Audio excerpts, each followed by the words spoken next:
Ladies and gentlemen, please give a world-famous Trocadero welcome to the one and the only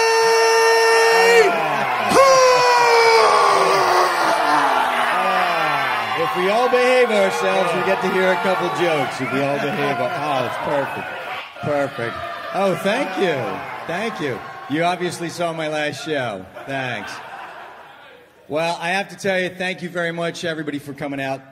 Give yourselves a round of applause.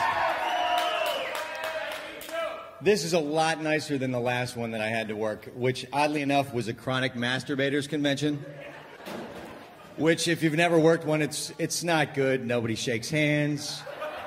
Nobody eats the dip. You can't get into a bathroom. And you can't find a Kleenex for about 3 or 4 blocks. It's not good. But this is a little nicer, a little bit of a nicer room. So let's kind of open up on a small note. Can I find out where are the ladies in the room? Because I'd just be another asshole if I said, the ladies, this is for you. Excuse me? Take me up. Excuse me? Take me up? This is not your show. This is my show. They're here to see me. They're not here to see you. I just want to say hello. You can't come out and say hello. There's like laws against that. If you actually come out, then I get arrested. I have a disguise. You have a disguise? I have a fake mustache. You don't have a fake mustache. Now, seriously, we got to get on with the show, so could you please do me a favor and apologize to the ladies? Sorry, ladies. Kiss and makeup. All right, that's enough. Now let's get back to the act. Now, I have 2 children, a 9-year-old girl and an 8-year-old boy. So I have to speak to everybody in the room, and this is real simple. Ladies, when you're talking to your daughters about the equipment, it's real simple. Because I kind of eavesdropped in a little bit, because I kind of wanted to find out what the story was. And my wife basically told my daughter, don't worry about it unless you need jewelry and a vacation. So basically, we'll circle back on that in about 10 or 15 years. Now, with my son, on the other hand, it was a whole different story. Because I didn't actually get to approach my son, as boys do. He approached me. We're in the living room one day, watching TV. He vanishes. And he comes back in, and he's naked. And he's holding it like this. And he's got that look on his face, and I'm like, shit, I know that look. I have made that face 1 billion times. Because that's the problem of being a boy. Once you put the hand, or anyone's hand on it, the face comes out. We spend our entire lives just wanting to get it out. That whole theory, oh, you know what? He thinks with his penis. Listen, that's a whole separate country down there. Sure it is. Easy. It's a whole separate thing. They don't communicate. He runs the show. This guy up here pretty much tells you all your passwords for your bank accounts and where you work. That's it. Otherwise, everything else is this guy. He's completely wrapped up in it. So I said to my son, son, you're 2, I'm 43. I don't know how it works at 43. I don't know what to tell you at 2. So I remember what my father said, just don't touch it. Whatever you do, don't touch it. That's when the problems start. And he was right. So I try not to touch it. But for boys, it's so much different. Because with girls, you can kind of tweak it a little bit. You get to make your own road. That dictates everything that you can get. And believe me, ladies, you can get everything. Because that's how bad we want that. Oh, yeah, I'm going to go kill 6 guys. I'll see you in a little bit. As long as I can get a little bit of that. With boys, it's like I said, he's got his own thing going on down there. So you're not going to really get any time to kind of negotiate with him. If he wants to come out and say, hey, fuckface, he's going to.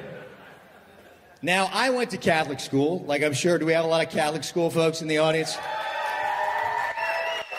When I tell you about Catholic school, there's so many things that are awful about Catholic school, and especially with the news these days. But let's start with the simple ones. The Catholic schoolgirl outfit. where between the ages of 12 and 18 is an app. Thank you very much. You're probably wearing one right now. It's got to be an absolute aphrodisiac to the boy, is that Catholic schoolgirl outfit. Now, the funny thing is, it actually lays dormant unless you actually go to a stripper joint. What do they call them? Gentlemen's clubs? I go to strip joints. Other people go to gentlemen's clubs.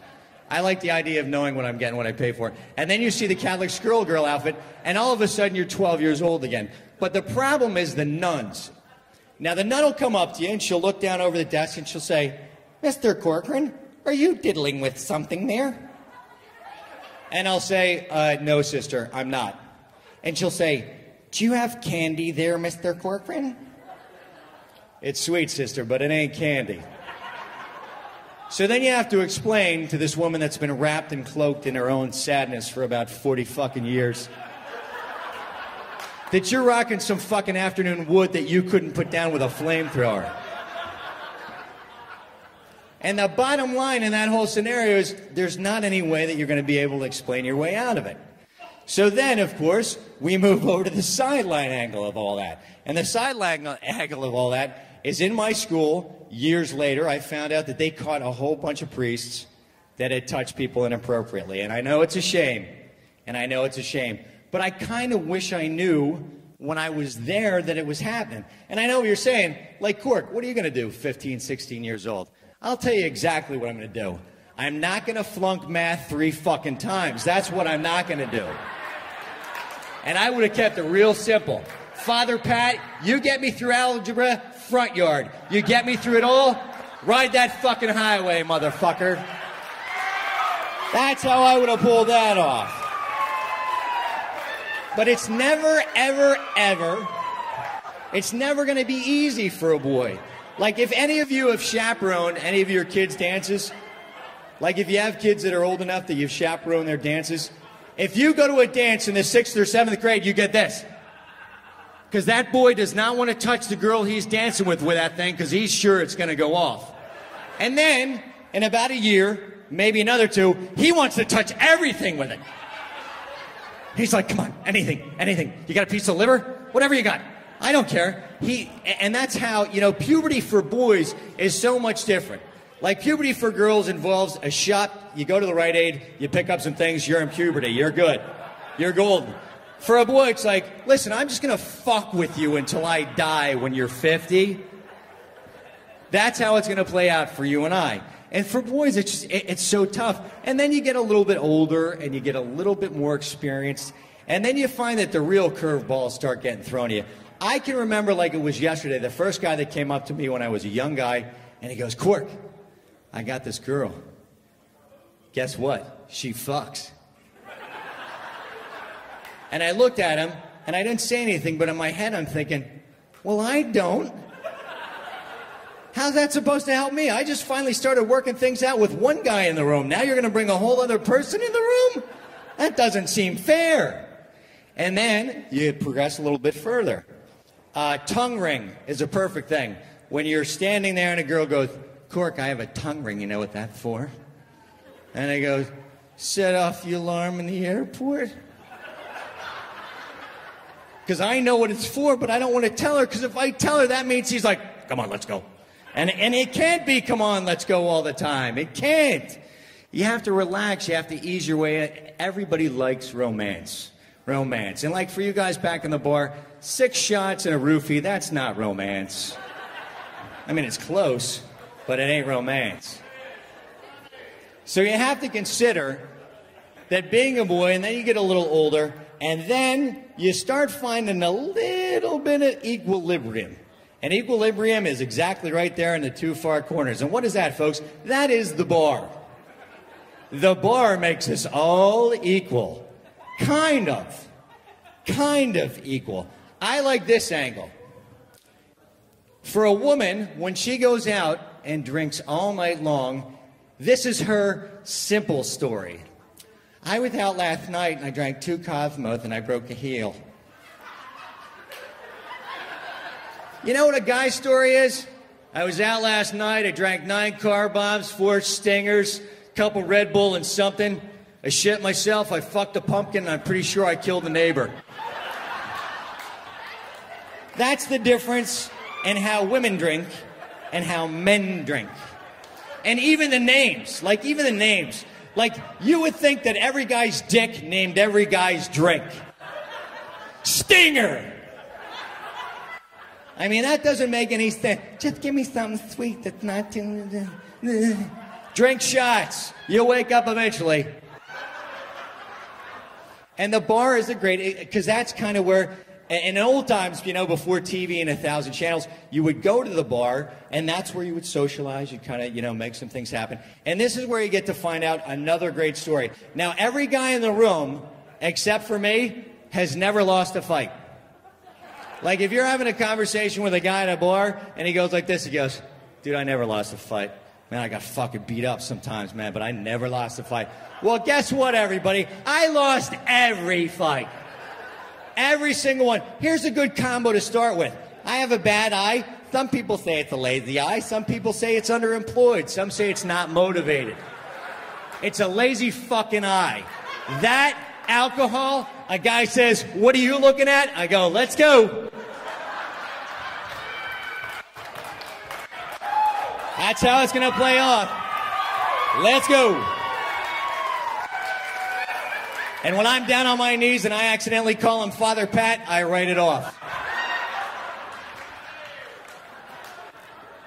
Because it's never, ever going to get easier, no matter what. So you go to the bar and you go through the whole process, and then you find, you know what?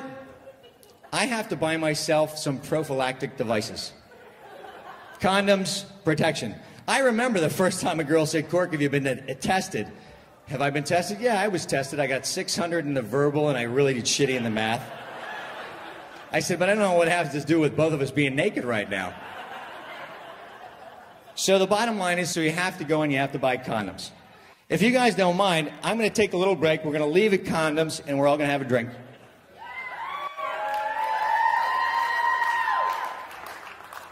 For my friends at Boston Beer. So anyway, so you have to buy condoms, and the best place to buy condoms is a 7-Eleven in the middle of nowhere. Now everybody knows where we're going with this, so let me take you through it nice and slow. Now when you walk in there, there's always two guys, Middle Eastern fellows. There's one guy with a big fucking smile on his face that says nothing. And there's another guy who goes, hey buddy, how can I help you? And you say to him, well, I need to get some, you know, condoms. Oh, you're getting it out tonight, don't you? I'm like, really wish there was more people here to kind of appreciate this, but yes, I am getting it out tonight. Because that is my quest, to get it out as much as I can. Now these guys, the Pakistani guys, the Middle Eastern guys, I think they're great, because they are so nice, but I still love the smiling fucker that doesn't know a word of English, because that's all he does the whole time. I'm like, oh, it's funny, you look like my son when he holds his dick. So the backstory on it is, if you can understand, there's always that little bit of music playing in the background. Now, the reason that I love immigration, because I think it just brings us so many fucking funny things into this country that, seriously, I think that's worth it right there. If you listen to that Indian radio station, what they've done is they've taken a lot of... Does everybody remember "To Do Run Run"? You remember "To Do Run Run" on a Monday in the hood? You guys remember that? I'm in a 7-Eleven at 2 a.m., and this song is playing. But I know it's not Sean Cassidy.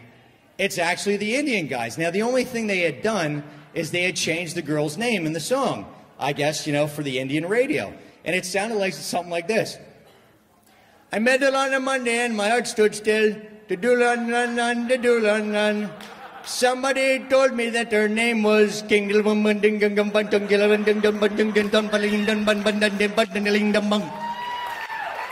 Da do run, run, run, da do run, run.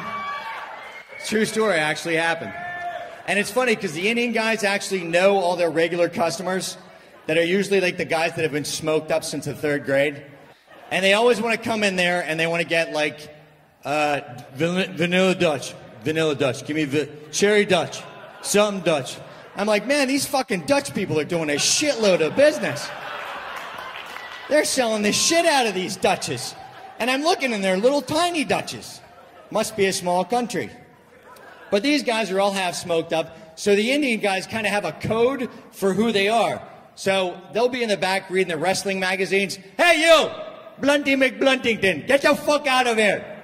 And then they fuck up the cursing because they want to curse at him so bad. They're like, you fucking suck dicky licky, happy cocker knocker. And I'm like, just calm down. If you slow down, the profanity will flow. It will flow. And that's a true story. But that's why you shouldn't really be anywhere like late at night. And that really segs us. This is a perfect example. Late at night, designated driver. Now, this is where I have a big issue because I kind of enjoy drinking. And I don't think there's anything wrong with that. But I don't enjoy the guys that I drink with because the guys that I drink with, nobody like answers the bell when it's time to find a ride home. Like, this is a perfect night. It's 2:30, the bar's closed. I got my 3 buddies at the bar, and I got to go ask which one of them is going to actually drive home. So I go down to the first one. I said, listen, man, you think you're all right to drive home? There's no way I'm driving home. I had too much beer. And then I go down to the second guy, and he's like, that's no problem, Cork. I can definitely drive home. Wait till the cops get a load of me. And then you get the last one, and you know he's the most fucked up, but you still got to ask, listen, is there any possible way that you can drive home? There's no fucking way! I'm on a fucking tree! But wait, I'll get us a ride. Sharon! I know she's around here somewhere. Take it back on that. But I would like to take the time to raise a toast on that same note for all our policemen, and we have some in the room, and then we have some out back waiting for me. So let's raise our glasses for the policemen, and I'll tell you a good policeman story. This is the perfect way to get out of getting pulled over while you're drunk driving. Now, I'm going to do the boys first because it's a little simpler than the girls. If you're a man and you know that there's no way in hell that you're not going to jail before you drive home, take all your clothes off. Plain and simple, take all your clothes off, get behind the wheel, and put your cell phone between your legs. So then if perchance, when you know you've got absolutely no other option, you do get pulled over, this is exactly how it's going to go down. You get pulled over, the cop comes over, sees you balls ass naked, and says, exactly what are you doing? I'm trying to teach him how to text. And then the policeman says, you're trying to teach him how to text? Yeah, in case I ever have too much to drink, he can text and get me a ride home. And then the officer will say, let me see that phone. You hand him the phone, he looks down, and the officer says, there's no text on there. That's because he's just been sending out pictures of himself. And the officer looks at the phone and goes, I like the one in the fake mustache. Now, girls, for you, it's much more simple. And if you've ever been in that predicament, you already know what to do. Unbutton one button. If that doesn't work, stare at his cock like you own it. That's all you have to do. Officer rolls down the window, just eyeball that cock. Because we like that. We like if you look at it. We like it even more when you touch it. Plain and simple. You don't need to really sugarcoat it. It's kind of easy math. So let's move on. Drinking and driving, not good. Gambling's probably not that good either. I hope there's no degenerate gamblers in the room, is there? Good, your bookies are out front waiting for you. I never really liked gambling. I think the only time that I ever really gambled, and it's a shame because I really lost a lot of money, and I couldn't get a ride home, so I had to blow 2 guys. I'm just kidding. I didn't really lose that much money, and I didn't really need a ride home. But anyway, there's so many things that you can do that are bad for you. Now, they're talking about the recent election. Now, this is a perfect thing. The recent election, there's 3 more states that now have, they've made their marijuana restrictions a little bit easier. I tell you what, I can't wait till they legalize marijuana for one reason. Oh, thank you. Just because the crimes are going to be that much more funny. Once you legalize marijuana, you imagine how a bank robbery is going to go down? Where that guy actually can't even get through that little fucking ramp, and he gets down to the counter and he goes, look, man, there's like a pin on a string. And the woman says, sir, can I help you?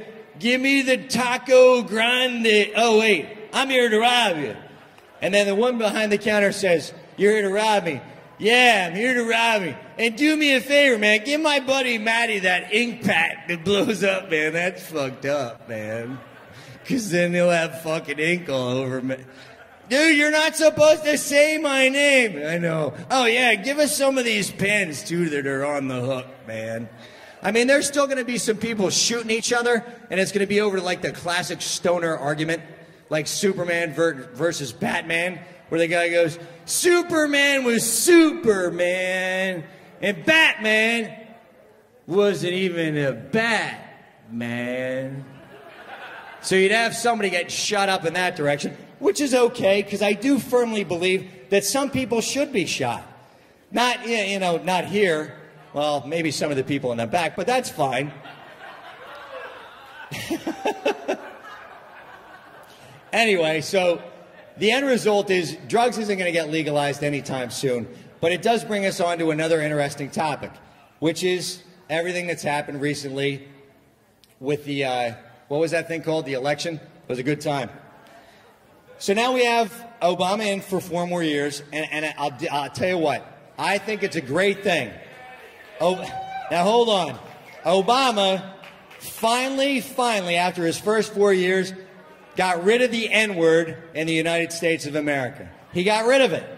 But now there's a new N-word that's even more dangerous than the first one, and that one's new taxes. That's an easy political joke for you. You can take that one home. Thanks.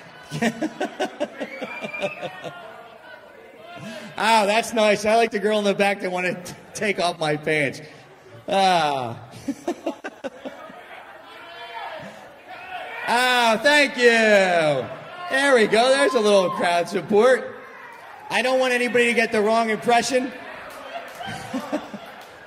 I don't want you to get the wrong impression. But I am definitely not a racist. Oh, thank you. Did you say jerk off? That's also illegal up here, but thanks. I am not a racist in any stretch of the word. But it's tougher for white people to not be racist because we already had the decks stacked against us. And I'll tell you why. And I'll actually take off my fake voice and I'll put on my white guy voice so it sounds a little bit more like this. If you have a conversation with a black man, you're always trying to go fishing for a conversation that you guys can actually find some common ground on. So it sort of starts out like this. Hey, how come you guys are so good at basketball? Yo, man, that's racist. All right, I'm sorry. Hey, how come you guys have, you know, afro pointy hair? Yo, man, that's racist. Hey, how come you guys like watermelon and chicken? Yo, man, that's racist. Hey, how come you guys have big black dicks and like fucking white chicks with big asses? My man.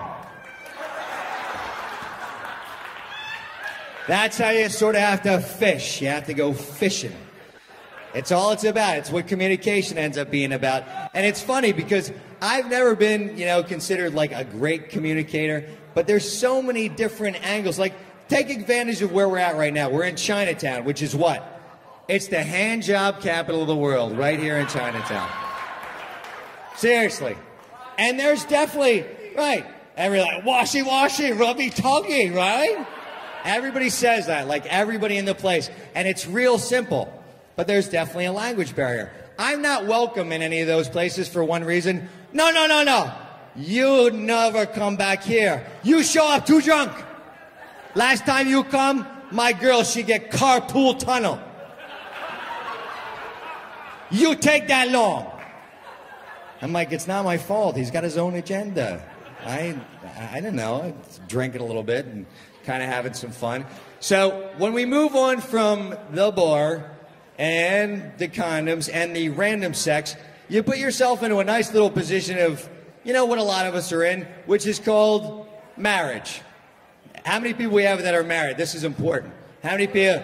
Yeah, see? Yeah, I am, fucker. I'm fucking married. That's how you wake up the hecklers. Yeah, I'm married, dickhead. What do you got?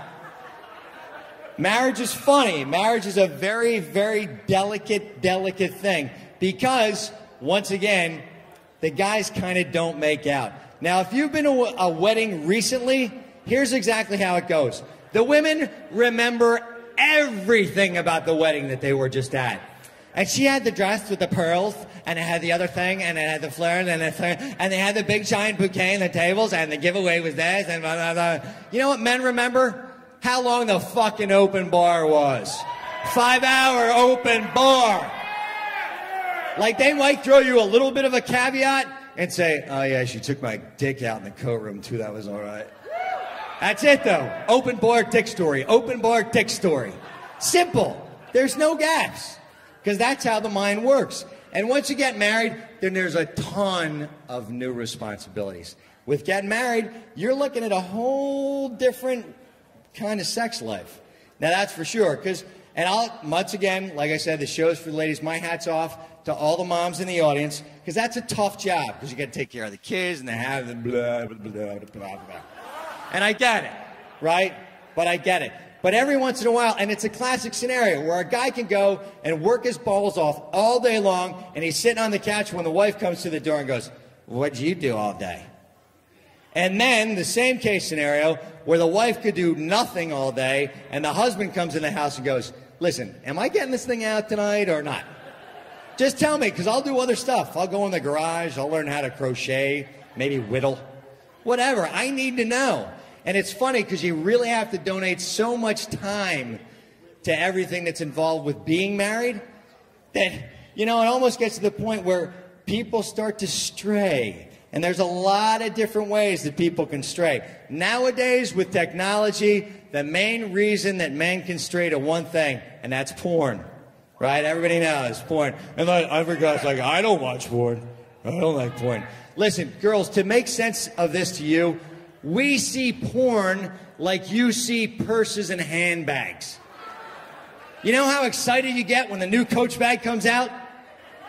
That's how excited we get when we see 3 girls, 1 guy, a horse, an armadillo, some guy holding a bucket of water, some other guy throwing water at the guy holding a bucket of water, strap-on dildo 2.5 feet long. That's the same sort of excitement. The only difference is when you look at a purse, you don't finger blast yourself. That's the only difference. And you're gonna get caught, fellas, I am telling you, strike me down. If you like porn, you're gonna get caught. But there's 2 different ways to get caught watching porn. There's the safe way, where you say, yeah, I was trying to Google something for military, and milfitary is what I typed in. So I kind of got a MILF thing. I don't know. I was, some on the History Channel. Now, when you tell that story, that means your pants are on and zipped. Getting caught with it out, there ain't no story you're going to be able to tell ever that's going to save your ass.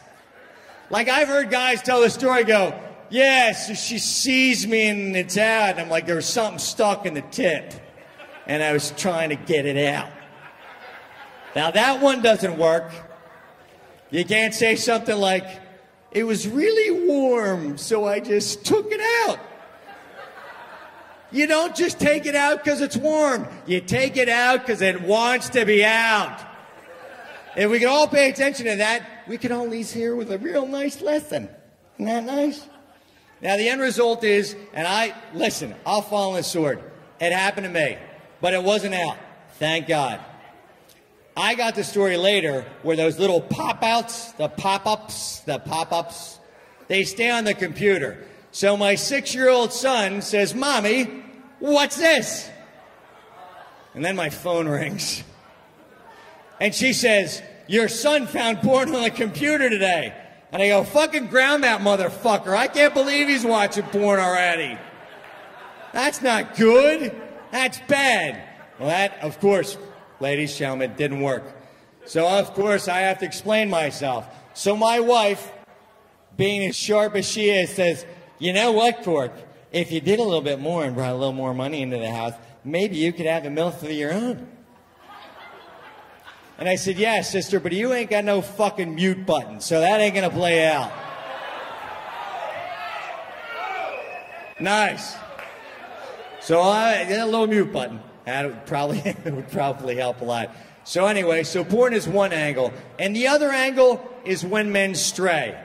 Like, everybody knows that. Like, a lot of people, you always hear, oh, he had a girlfriend, he had a girlfriend, he had a girlfriend. Ladies, you kill us for having extramarital affairs when all we're trying to do is give you a break.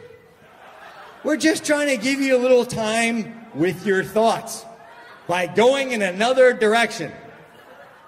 But men are chastised. Oh, he's the cheater, he's the cheater, he's the cheater. And you girls have your own fail-safe. And you know what that fail-safe is? And this term's got to be not too old. I had an emotional friend. Like, that's what girls have. Girls have emotional friends. Well, listen, just so you guys think I was not paying attention, I Googled emotional friend. And there's 3 pictures. One's a big fat dick, one's a pile of cash, and the third one's a dick wrapped in a pile of cash. That's an emotional friend. So don't think I haven't been paying attention.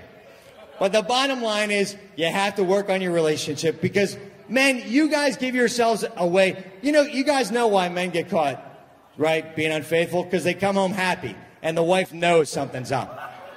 She knows. There's no way behind that. She knows for a fact that he's basically getting something on the side. And the problem with that is now, is if you watch any TV, is definitely erection TV. It's everything. It's Cialis, it's Viagra, it's the stuff that we could buy from a Chinese guy down on 9th Street. They got everything in the world to basically make your dick a weapon. Everything. There's no way around it. So girls, I feel bad for you, because every guy comes home and goes, I got the pills, I got the pills. They make fucking heroin junkies look awful. Because these guys don't care about the pills, they don't care about the longevity. If you pay attention to one part of the ad, they care about one thing, the 4-hour erection rule. Every guy wants to get that fucking 4-hour boner so he can show up down at the hospital and go, 4 hours, 20 minutes, let's get it on. That's what they want. I mean, there's a guy right now in his house going, hello, my name is Indigo Montoya, you killed my father for dinner tonight. I mean, that's happening. That's not fair. The ladies really need a break.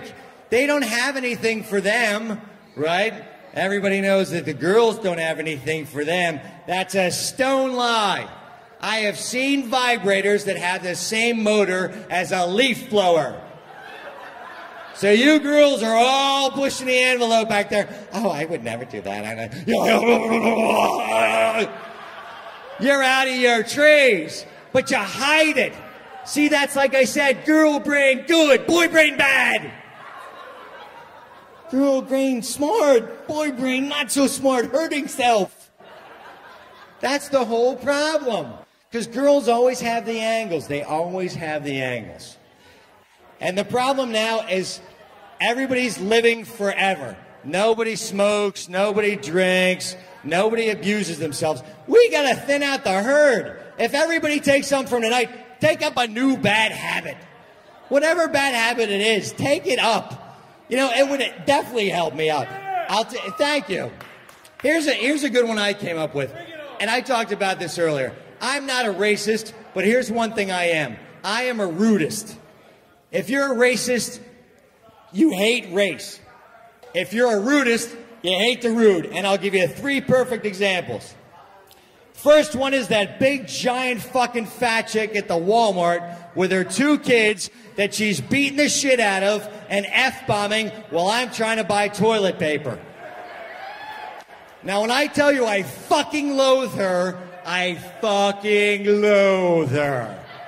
But I came up with a little bit of an angle. If you're going to sit there with your 2 kids that never did anything wrong to anybody in the world to deserve getting the shit kicked out of them and learn how to use the F word 10 times in a sentence, then here's my angle. I'm going to go to your house with about 2 gallons of antifreeze, get on your husband's chest, and pour it down his throat. And right before he fucking dies, I'm going to say, that's for fucking her twice.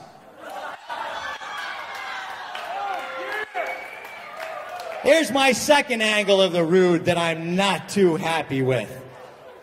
All the coffee stores. You go to all the coffee stores. You got Starbucks. And, listen, I don't need coffee because I like the taste.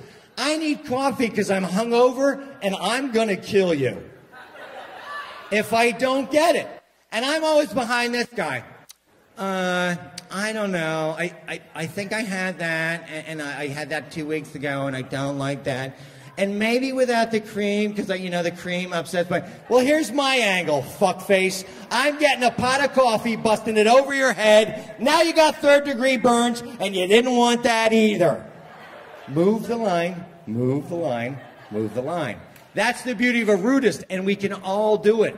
You can do it all the time. And I save it for my last combo.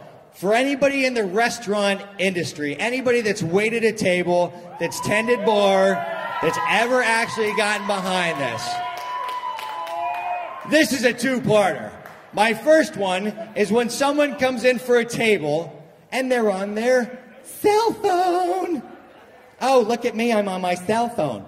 So you go up to the table and they're on the phone and they're like, excuse me, and they give you this. 1 minute. Like, you've got to wait because I've got to finish this call. Really? Well, I got to turn this table so I could put some other rude motherfucker in here so I could actually make some money to pay the bills. So this is what I do. While they're talking on the phone, I sort of whisper to them exactly how I'm going to make their dinner experience. They're, really? And she did that? Oh, I can't believe that. That's very rude. I'm putting my dick in your salad. Excuse me? Yeah, my dick's definitely going in your salad. Did you just say? No, I said, I'm just waiting for your order, miss. Thanks. Thank you. Thanks for coming. There's different variations. There's cock and balls in the soup. There's dick in the salad. There's, I'm going to give you a nice semen burrito. That's a little rough. And that way, the next time they come in, they go, I'm not going to be on the phone anymore when I come into that place.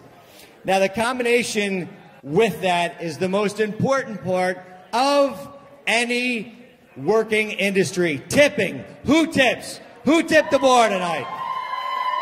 Right?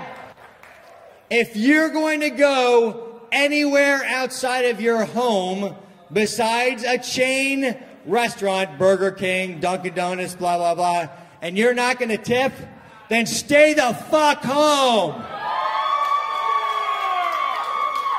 It's that same pile of money that moves from bartender to waitress, from waitress to server to whatever. You know, it's very simple, but you're always going to get somebody that's going to try and give you a different spin on the tip. Hey, better wear your umbrella when it's raining, and that's your tip. And then, like, the little old lady laughs, and then basically, if you're really going to go down that road where the guy says, hey, don't play the horses, and then I say, don't leave your doors open, that tip is going to come really, really quick. And it's funny because you talk about tipping, you talk about cell phones. Cell phones have changed everything for everybody. Like, there's probably somebody in the back right now not paying attention, like going through a text message. Yeah, I'm looking at this comic. He's down in Chinatown. He's really not that good. Still might blow him. Send. I mean, that's happening. That's happening somewhere in the room. But the cell phones changed everything for everybody. Like, if you, back in the 80s, I love that term, back in the 80s, if you had to break up with a woman or a man, you had to man up and do it face to face. That involved all sorts of punishments and false words and spitting and one occasion a stab to the ribs. But that happened because you had to do it face to face. Now, everything's on the cell phone. I'll pick somebody up on a cell phone. I'll break somebody up on a cell phone. And then all you have to do after that is bash them. Like, you know who I think is great? I would love to be a stalker now. Because when I was a stalker back in the 80s, I mean, when people were stalkers back in the 80s, you really had to go to work. You had to hide in the bushes. I mean, you really had to put some serious fucking time in. Now it's just like, I'm watching you post, tweet, send. I'm watching you post, tweet, send. There's no work in there. There's no character in that at all. Because you could do everything on a cell phone. It's unbelievable. And I actually, what I really love is I love the old folks on the cell phone. They're fantastic. Because the old folks on the cell phone are really, I should never laugh at my own shit, but that's definitely, like, you get an old person on the cell phone and it's like, listen, I have to dial 911. Well, the numbers are still there. They might be hidden, but you still have to dial 911. And I said, the oddest thing about getting old is you really start to lose a grip on technology and everything else. And, you know, old people these days, it's a whole different lifestyle. Like, I recently heard that they're getting a whole bunch of breakouts of STDs. Like, there's all STDs in all the old folks' homes. I think that's fantastic. I think you might have to segue back to the earlier joke about all the Cialis and all the erection medication, and those guys have their sons bring it in for them. I'll tell you what, it definitely makes bingo night that more interesting. Bingo! Oh, I've definitely got bingo. I've definitely got bingo. I've got bingo. Bingo. No, you actually have the clap, but nice job. And when you get older, everything starts to fall apart. Like, everything really does. It starts to fall apart. You're not the person that you were before. And if you always hear a tragic old person story, one thing they're always doing is shitting themselves. And that's a shame. So my angle is this. Why not take something evil and use it for good? If you're going to get old and shit yourself, here's a couple locations I'd like you to visit. You can go to the DMV, take a big giant shit in your pants there. You can go to traffic court. You can definitely take a shit in your pants there. And if perchance you could live long enough, you could definitely go to my mother-in-law's house and take a shit in your pants there. Oh, and then kill her if you could. That would help. I'm not worried about getting old. I'm not, because I think I've had a really good life. But there is one thing that I kind of want to do to make sure that I've kind of wrapped up my whole life full circle. And that's what this is. When I'm old and gray and have actually fallen off the couch from trying to blow myself for the 482,000th time, and I'm laid up in a hospital, I'll tell you exactly what I'm going to do. When the nursemaid gives me my last sponge bath, I'm going to reach into that bedside table, I'm going to give her $20, and I'm going to tell her to leave it out. Thanks for coming, everybody.